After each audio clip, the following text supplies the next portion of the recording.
हाय दोस्तों, स्वागत है एक बार मेरे चैनल पर आपका फिर से। मेरा नाम है इंजीनियर ब्रिजेश निषाद और आज मैं आपके साथ शेयर करने वाला हूँ सिविल इंजीनियरिंग इंटरव्यूज क्वेश्चन जो मैंने अपने करियर में मैं फ़िलहाल फेस कर रहा हूँ और मुझसे इंटरव्यू में पूछे गए थे। तो वीडियो में जाने से पहले आप मेरे चैनल को सब्सक्राइब करके बेल आइकॉन ज़रूर दबा दें। वीडियो अच्छी लगे तो लाइक करें और शेयर भी करें ताकि आपको और आपसे जुड़े लोगों को इसमें हेल्प मिल सके। तो चलते हैं पहले क्वेश्चन की तरफ। तो इसमें पहला क्वेश्चन मुझसे पूछा गया था, what are the types of the foundation. तो मतलब कि फाउंडेशन जो नींव होती है वो कितने प्रकार की होती है। तो there are 2 types of foundation. 2 तरह की नींव होती है, शैलो फाउंडेशन और डीप फाउंडेशन। शैलो मतलब उथली नींव और डीप फाउंडेशन मतलब गहरी नींव। और एग्जांपल में उसके भी सब टाइप्स होते हैं। शैलो फाउंडेशन में आप बता सकते हैं कि isolated foundation, spread footing foundation, raft foundation और भी बहुत सारे एटसेट्रा। यानी कि जो उथली नींव होती है उसमें आइसोलेटेड मतलब सिंगल बीम हो सकती है। स्प्रेड फुटिंग मतलब उसके नीचे से चौड़ी फुटिंग हो सकती है। राफ्ट फाउंडेशन उसमें बहुत ज़्यादा रॉड लगती है, बार लगता है। और राफ्ट फाउंडेशन को मैट फाउंडेशन कहते हैं। और डीप फाउंडेशन में आप बता सकते हैं कि पाइल फाउंडेशन और कैसन्स। तो आगे चलते हैं दूसरे क्वेश्चन की तरफ। तो दूसरा क्वेश्चन मुझसे पूछा गया था, व्हाट इज़ M15, M20 और M25। तो आंसर में आप बता सकते हैं कि M का मतलब मिक्स होता है और जो 15, 20, 25 होता है ये इसकी क्या होती है, कैरेक्टरिस्टिक स्ट्रेंथ। 28 डेज के बाद जो आप क्यूब बनाते हैं 15 सेंटीमीटर का 3 क्यूब, तो उसको 28 दिन पर रखने के बाद ये इसकी वैल्यू आती है।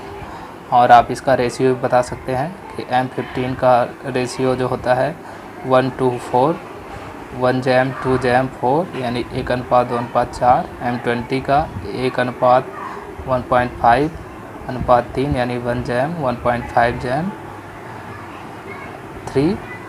और M25 का 1:1:2 यानी 1:1:2। और इसमें जो 1 है, सबसे पहले सीमेंट होता है यानी सबसे कम मात्रा में सीमेंट होता है, उसके बाद सैंड होता है, फिर उसके बाद एग्रीगेट। तो आप इसे इस तरह से जवाब दे सकते हैं। तीसरे क्वेश्चन की तरफ चलते हैं। तो ये तीसरा क्वेश्चन आपको दिख रहा होगा। मुझे इस तरह की बीम दी गई थी और इसमें पूछा गया था कि इसका मतलब बेंडिंग मोमेंट का फार्मूला और शियर फोर्स का फार्मूला बताना था। तो आप देख सकते हैं एक यूडीएल है, यूडीएल किलोमीटर पर मीटर में होता है और बीच में इसमें फोर्स लगा है। तो इसका जो फार्मूला होगा बेंडिंग मोमेंट का WL² 8 और इसका शियर फोर्स का WL/2। और पूछा गया था सबसे ज़्यादा बल कहाँ लगेगा। तो इसमें सबसे ज़्यादा बल जो है Mmax मिड पे लगेगा। फोर्थ क्वेश्चन की तरफ बढ़ते हैं। तो इसमें मुझे पूछा गया था, what are the repairing work done for the building. यानी अगर आप बिल्डिंग रिपेयरिंग का काम कर रहे हैं तो उसमें से बिल्डिंग रिपेयरिंग में क्या क्या काम किया जाता है। तो आप कुछ इस तरह से आंसर दे सकते हैं कि these work can be done in building repairing. मतलब ये कुछ कार्य जो बिल्डिंग रिपेयरिंग में किए जाते हैं। पहला क्रैक ब्रेकिंग यानी क्रैक जो होता है उसे ब्रेक करते हैं। फिर क्रैक फिल करते हैं। जेट वॉशिंग करते हैं, उससे जेट वॉशिंग से सफाई करते हैं उसकी। प्लास्टरिंग जो टूटी रहती है उसको बनाते हैं। पेंटिंग फिर करते हैं। वाटर प्रूफिंग, ये सारी चीज़ें बिल्डिंग रिपेयरिंग में की जाती हैं। तो आप इस तरह से उसे जवाब दे सकते हैं। चलते हैं अगले क्वेश्चन की तरफ। Question number 5, what are the chemical use for building repairing works. यानी कि बिल्डिंग रिपेयरिंग में कौन कौन से केमिकल यूज किए जाते हैं। तो बिल्डिंग रिपेयरिंग में केमिकल्स बहुत सारे यूज किए जाते हैं। अगर नाम पूछे तो आप नाम बता सकते हैं। वैसे जो टाइप्स हैं केमिकल्स के वो कुछ इस तरह से हैं। प्लास्टिसाइज़र होते हैं, एडमिक्सचर होते हैं, एडहेसर होते हैं, सुपर प्लास्टिसाइज़र होते हैं और रेजिन्स होते हैं। फिर तो ये सारे केमिकल होते हैं जो बिल्डिंग रिपेयरिंग में यूज किए जाते हैं। इनके नाम ब्रांड के हिसाब से अलग अलग हो सकते हैं, तो ये आप अपने से इसे देख सकते हैं। चलते हैं अगले क्वेश्चन की तरफ। तो अगला क्वेश्चन था, how we can check quality of sand on site to check quality of sand. यानी कि आप साइट पर हैं तो सैंड की क्वालिटी कैसे चेक कर सकते हैं। तो इसका आंसर आप दे सकते हैं, to check quality of sand at the site following some method some of the.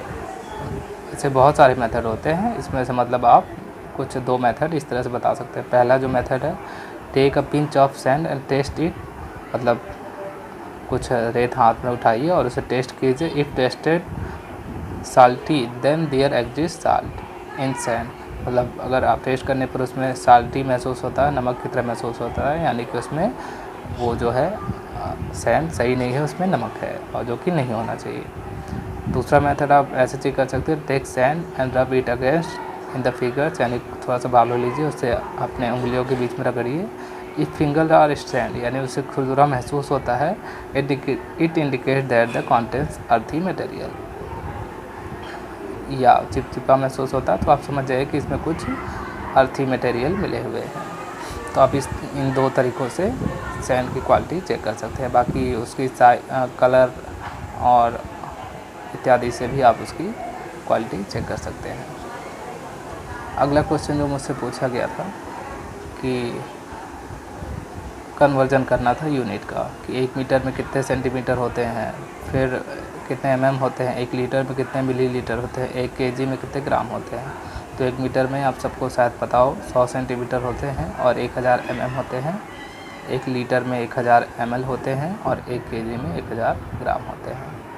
अगला क्वेश्चन जो मुझसे पूछा गया था, duration of removing form work from slab beam, यानी कि स्लैब और बीम में जो फॉर्म वर्क जो होता है फर्माबंदी, तो उसे या शटरिंग वो कब रिमूव करते हैं।